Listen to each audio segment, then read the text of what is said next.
안녕하십니까. 농지과학교실의 대표강사 이재희입니다. 오늘은 지난 시간 돌턴의 근대 원자론에 이어서 기체 반응의 법칙을 살펴보겠습니다.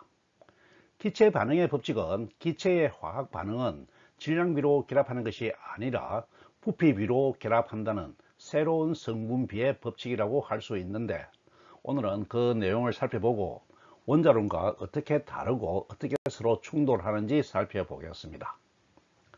그리고 기체 반응 법칙을 알아보기 전에 준비 단계로 보일의 법칙부터 분압의 법칙까지 기체와 관련된 기체 법칙 4가지를 모두 정리하도록 하겠습니다. 구독, 좋아요, 알림 부탁드려요. 그리고 자발적으로 지불하는 수업료도 송금 부탁드려요. 기체 반응 법칙을 알아보기 전에 배경 지식으로 기체에 관련된 법칙을 정리하겠습니다. 첫 번째 법칙은 보일의 법칙입니다.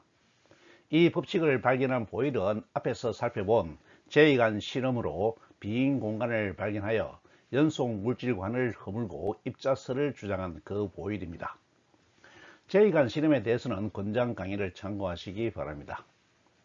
영국의 과학자인 보일은 1627년에 태어나 1691년에 세상을 떠났는데, 만유 인력을 발견한 뉴턴과 파생힘의 작용 법칙을 발견한 훅과 같은 시대에 활동하였습니다. 보일은 1662년 출판한 책 회의적 화학자에서 보일의 법칙을 발표합니다. 보일은 기체의 실험에서, 예를 들어서 제이간 실험에서 수온을 추가하여 압력을 높이면 부피가 줄어든다는 것을 발견하고, 이것을 일반화하여서 기체의 부피는 압력에 반비례한다는 법칙으로 발표한 것입니다. 이것이 보일의 법칙이죠. 보일의 법칙은 화학에서 최초로 정립된 화학 법칙이라고 하겠습니다. 이 법칙을 수식으로 표현하면 부피를 문자수 V, 볼륨의 V입니다. 압력을 문자수 P, 프레스로 표현하면 V는 P에 반비례한다는 것이죠.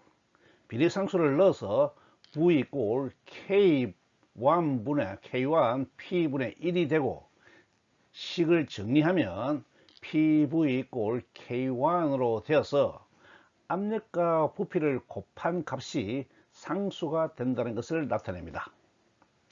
비례상수에 아래첨자 1을 넣은 것은 뒤에 나오는 비례상수와 구분하기 위해서입니다. 보일의 법칙을 적용하면 1기압에서 부피가 2세제곱미터인 기체에다가 1기압을 추가로 가하면 부피가 1세제곱미터로 반으로 줄어든다는 것입니다. 너무나 당연한 것인가요? 여기서 미리 확인하고 갈 사항은 기체의 온도나 실험실의 온도에는 변화가 없다는 전제가 있다는 것입니다. 여기서 보일의 법칙 내용을 물리량으로 계량하여 수식으로 표현하였는데, 이 같은 작업은 앞으로 많이 하게 되므로 잘 익혀두시기 바랍니다. 필요하면 물리와 수학 부분의 동영상도 참고하시기 바랍니다. 두 번째 알아볼 기체 법칙은 프랑스의 과학자인 샤를이 정립한 샤를의 법칙입니다. 샤를의 법칙은 오늘의 주인공인 괴리삭의 괴리삭이 기체의 부피와 압력, 온도 사이에 관련된 법칙을 정리한 내용에 포함되어 있는데, 그런데도 불구하고 샤를의 법칙이라고 하는 것은 온도와 부피 사이의 관계인 샤를의 법칙 내용은 1787년도 전후로 알려진 샤를의 미발표 실험 결과를 참고로 했다고 게리삭이 스스로 밝혔기 때문에 샤를의 업적으로 인정을 받아서 샤를의 법칙이라고 합니다. 샤를의 법칙 내용은 일정한 압력에서 기체의 부피는 온도에 비례한다는 것입니다. 부피와 온도 사이의 관계를 나타내는 것이죠. 보일의 법칙이 부피와 압력 사이의 관계를 나타내는 것과 비교가 되겠습니다. 샤를의 법칙도 부피에 추하여 온도를 물리량으로 계량하여서 수식으로 표현할 수가 있는데, 부피가 온도에 비례하고 비례상수를 넣어서 식을 정리하면 V는 K2T가 되겠습니다. 일정한 크기의 공기의 덩어리, 예를 들어서 축구공의 온도를 높이면 부피가 늘어나서 공이 팽팽하게 되는 것은 샤를의 법칙에 따르는 것이라고 하겠습니다. 샤를은 늘어나는 공기의 크기도 측정하였는데 참으로 신비롭게도 기체 온도가 1도씩 높아질 때마다 습시 0도일 때의 부피에 273분의 1씩 증가한다고 하였습니다. 이 내용도 수식화할 수가 있는데 습시 0도일 때의 기체 부피를 아래 첨자를 붙여서 V0라고 하면 기체 온도가 T도씨일 때, 습시 T도일 때의 기체의 부피 V는 습시 0도일 때의 부피 V0에 온도가 1도씩 올라갈 때마다 V0 부피의 273분의 1씩 증가하므로 이 내용을 반영한 식은 V 이꼴 V0 플러스 V0 곱하기 273분의 1 곱하기 T가 되겠습니다. 이때 T는 당연히 습시 온도가 되겠죠. 식을 세우는 것이 이해가 되죠. 식을 정리하면 V는 V0 가로 열고 1 플러스 273분의 1 T가 됩니다. 샤를은 일정한 질량의 수증기가 없는 건조한 기체는 습시 0도에서 1도씩 오르거나 내릴 때마다 습시 0도씨일 때의 부피에 273분의 1씩 증가하거나 감소한다는 것을 실험으로 발견하고 이 식을 완성하였다고 합니다. 이 수식을 수학적으로 분석하면 만약 기체의 온도가 마이너스 273도가 되면 기체의 부피가 0이 됩니다.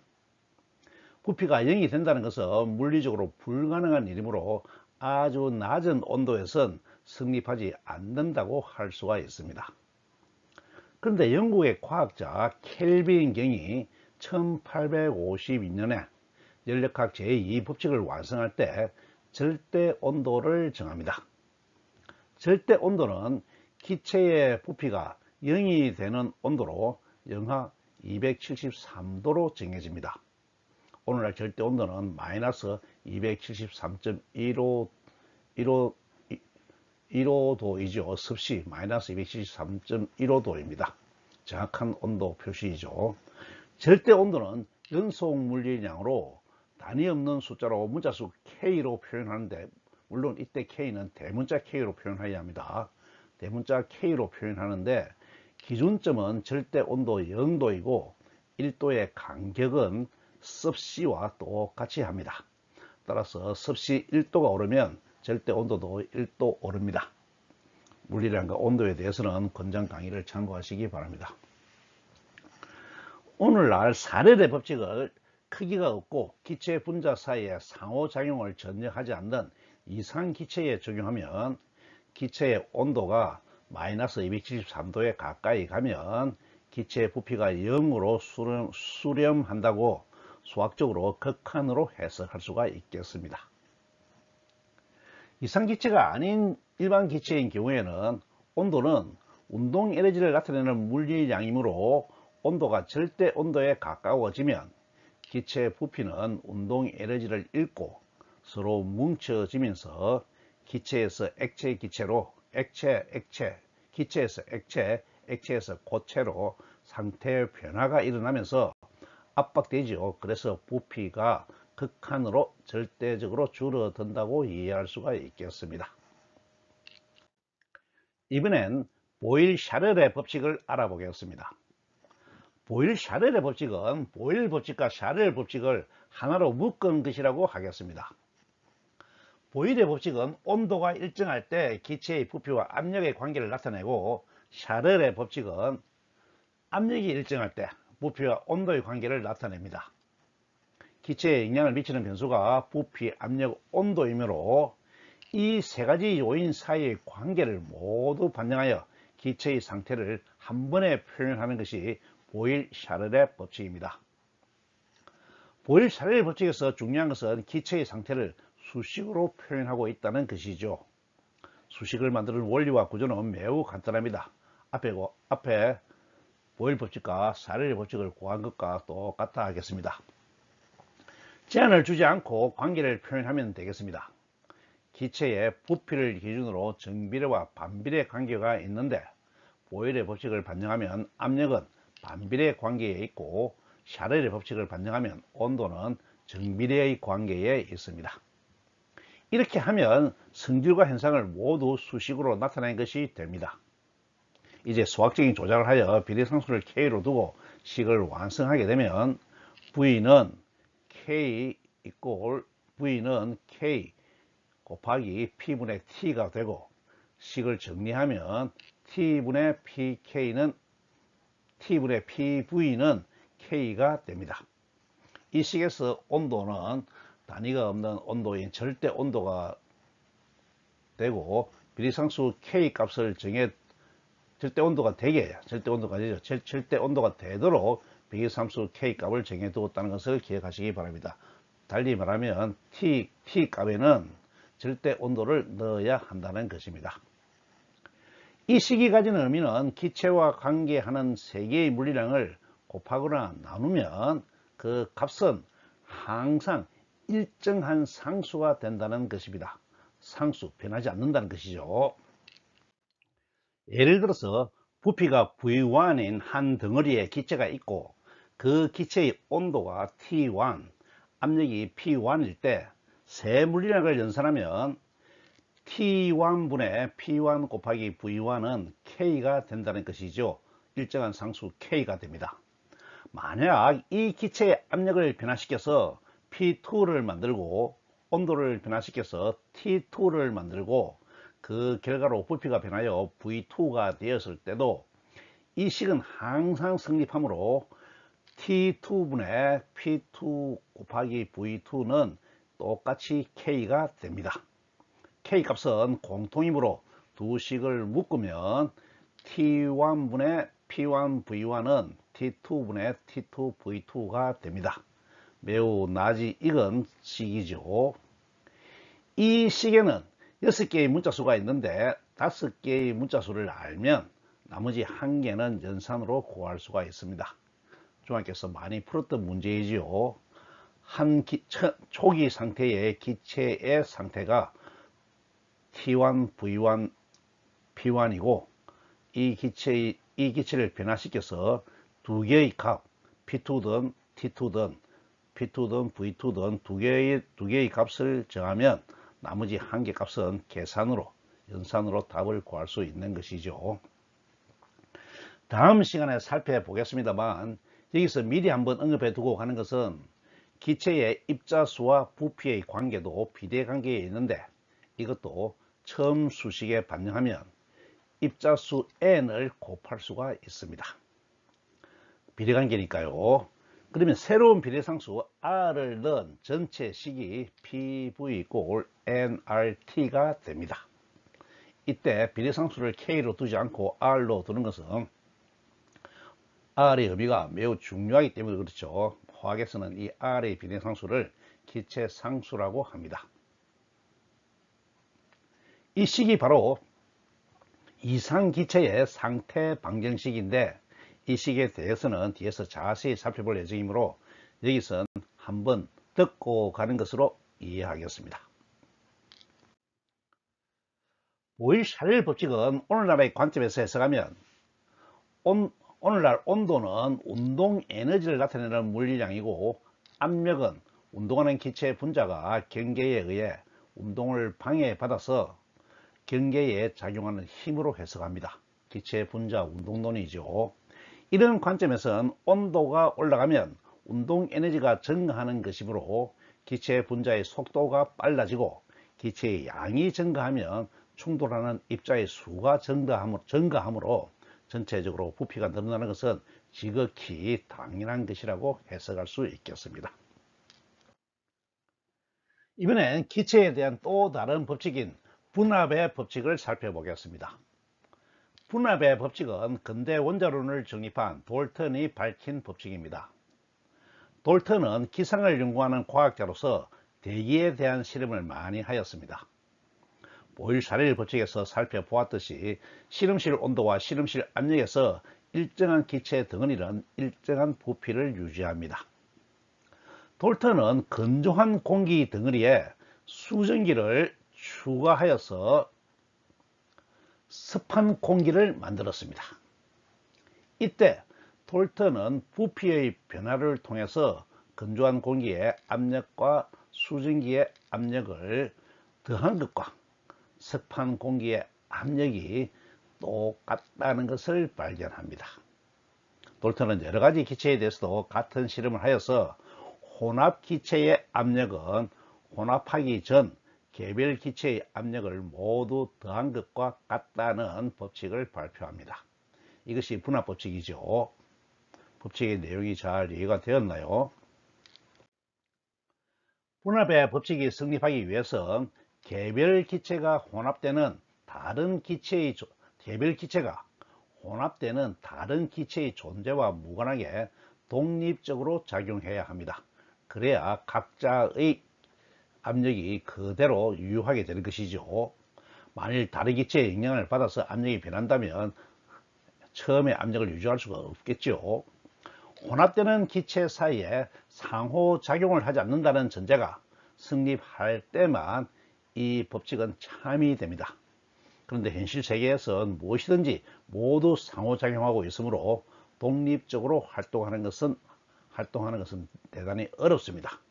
그러므로 분압의 법칙도 크기가 없고 같은 입자끼리도 상호작용을 하지 않는 이상 기체에서만 성립한다고 하겠습니다. 일반 기체의 경우에는 기체의 밀도가 낮고 온도가 낮은 경우에 기체 사이의 상호작용을 무시할 수가 있으므로 기체의 크기는 작으므로 기체의 밀도가 낮으면 기체 입자가 차지하는 부피는 무시할 수 있겠죠. 그리고 밀도가 작아서 기체와 기체 사이의 거리가 멀면 또한 상호작용도 무시할 수가 있습니다. 이런 경우에 한해서 근사적으로 분압의 법칙을 적용할 수가 있습니다. 실제로 그렇게 사용하고 있죠. 지금까지 기체에 관계하는 기체법칙 4가지를 모아서 살펴보았습니다.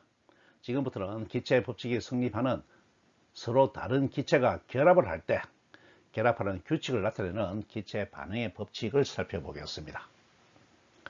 기체 반응의 법칙은 프랑스의 화학자 게이 르샥이 발견하였는데, 게이 르샥은 1778년에 태어나 1850년에 세상을 떠났다고 합니다.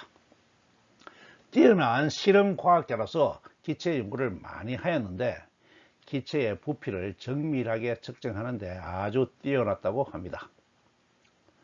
산소 기체와 수소 기체에 전기 불꽃을 일으켜서 수증기 기체를 만드는 실험은 널리 알려져 있었는데 게이 르샥은 이 실험에 관여한 수소와 산소의 부피와 생성된 수증기의 부피를 정밀하게 측정하여서 수소와 산소와 수증기의 비가 간단한 정수비인 2대 1대 2가 된다는 것을 발견합니다. 기체의 부피비에 간단한 정수비가 성립한다는 것을 발견한 게이 르샥은 놀라움 속에서도 다른 기체의 반응을 조사하는데 실험 결과 모든 반응에서 일정한 정수비의 부피비가 성립하는 것을 발견하고 1808년에 기체 반응의 법칙을 발표합니다. 기체 반응의 법칙을 문자로 표현하면 기체 사이에서 반응이 일어날 때 법칙이 적용되는 조건에 한계가 있는 것이죠. 기체 사이의 법칙입니다. 반응하는 기체와 생성되는 기체의 부피 사이에는 간단한 정수비가 성립한다 하는 내용이 되겠습니다. 물론 반응이 일어나는 개의 환경은 온도와 압력이 일정하여야 하겠습니다. 그렇지 않으면 기체 법칙에 따라서 부피가 변함으로 정확한 실험을 할 수가 없겠죠. 일반적으로 실험실 온도와 실험실 압력에서 실험을 하면 근사적으로 일정하다고 해도 무방하겠습니다. 기체 반응의 법칙은 실험에 의해 증명되었으므로 부정할 수가 없는 사실로 받아들여졌습니다. 그 당시엔 일정 성분비의 법칙이 널리 받아들여졌으므로 기체를 비롯한 모든 화학 반응에는 원소의 질량에 기반한 질량비로 결합이 일어나야 했습니다. 그런데 기체 반응에서는 부피비로도 간단한 정수비가 성립하는 것이 밝혀졌으므로 이 현상을 설명하는 것이 큰 과제였습니다. 게일 이삭은 자신의 실험 결과를 나름대로 설명하고자 하였으나 제대로 된 설명을 하지는 못하였습니다. 게일 이삭이 스스로 설명한 내용을 살펴보겠습니다. 게일 이삭은 먼저 돌턴의 원자론에 근거해서 기체가 원자로 되어 있다는 것을 받아들입니다. 그런 다음에 같은 부피에는 같은 수의 원자가 들어있다는 하나의 가정을 정합니다. 그리고 실험 내용을 그림으로 설명을 하는데, 여기선 편의상 기체의 부피를 구로, 원자도 구로 표현하되 평면에 나타내었습니다. 그러면 그림처럼 한 부피 단위에는 여러 개의 원자가 들어있겠지만 같은 수가 들어있으므로 가정을 하였죠. 수소와 산소를 한 개만 밖으로 표시해도 무방하겠습니다. 그러면 수증기는 두 단위가 생겼으므로 산소와 수소가 각각 나누어져 결합하여야 하는데, 수소는 두 단위가 참여하므로 각각 하나씩 들어가면 되지만 산소는 한 단위가 참여하므로 반으로 나누어져 결합하여야 합니다. 이 설명은 그럴듯하지만 산소 원자가 쪼개어져야 하므로 더 이상 쪼갤 수 없는 최소 단위라는 원자의 조건에 어긋나게 되므로 제대로 된 설명이 되지 못합니다. 원자론을 버리지 않는 한 이 설명은 모순 관계에 있게 되죠. 그러므로 게일 이삭은 원자론에 근거하여 자신의 실험 결과를 제대로 설명하는 데 실패하게 됩니다. 이번엔 원자론을 주장한 돌턴이 설명을 시도하는데, 돌턴은 동일한 부피엔 동일한 개수의 원자가 들어있다는 게일 이삭의 가정을 부정하고 원자론에만 기반하여서 설명을 시도합니다. 돌턴의 설명을 그림으로 나타내면 수소는 부피 한 단위에 하나의 원소가 들어있는 것으로 나타낼 수 있고, 그 반면에 그에 대응하는 산소는 한 단위 부피에 두 개의 원자가 들어있다고 설명합니다. 같은 부피에 같은 개수의 원자가 들어있다는 가정을 물리쳤죠. 그러면 각각의 원소가 반응 과정에서 나누어져서 따로따로 수증기 한 부피로 만들 수 있다고 설명을 합니다. 수소는 수소대로 나누어져서 수증기가 되고, 산소는 두 개가 있으므로 각각 나누어져서 한 개씩 나누어지면 수소 하나와 산소 하나가 수증기를 만들어서 돌턴이 원자론에서 주장한 그 화학결합의 형태를 그대로 따르게 되죠. 이 설명은 산소가 반응 과정에서 쪼개어지는 것을 막을 수는 있지만, 반응에 참가하는 산소가 두 원자의 묶음으로 되어 있어서 그 자체로서는 더 이상 나눌 수 없는 최소 단위가 안 되죠. 그러므로 원자의 조건에 어긋나게 됩니다. 그래서 돌턴도 제대로 된 설명을 하지 못합니다. 돌턴이 이 설명을 하기 위해서 자신의 원자론을 버릴 수는 없었겠죠. 게일 이삭과 돌턴이 제대로 된 설명을 하지 못한 기체의 반응 법칙은 3년이 지난 1811년에 이탈리아의 화학자 아보가드로에 의해서 제대로 된 설명을 얻게 됩니다. 아보가드로의 설명에 대해서는 다음 시간에 알아보겠습니다. 다음 동영상의 주제입니다. 어떻습니까? 기체 법칙 4가지와 기체 반응의 법칙의 내용이 잘 이해가 되었나요? 기체는 주어진 압력과 온도와 부피, 그리고 기체의 양이 서로 연관을 가지고 규칙적으로 변하고 있다는 것을 이해하면 외우지 않고 기체가 변하는 현상을 잘 해결할 수가 있을 겁니다. 다음 시간엔 아보가드로의 법칙을 기체의 법칙에 추가하여서 기체와 관련된 법칙을 마무리하도록 하겠습니다. 오늘 강의는 이것으로 마칩니다. 감사합니다.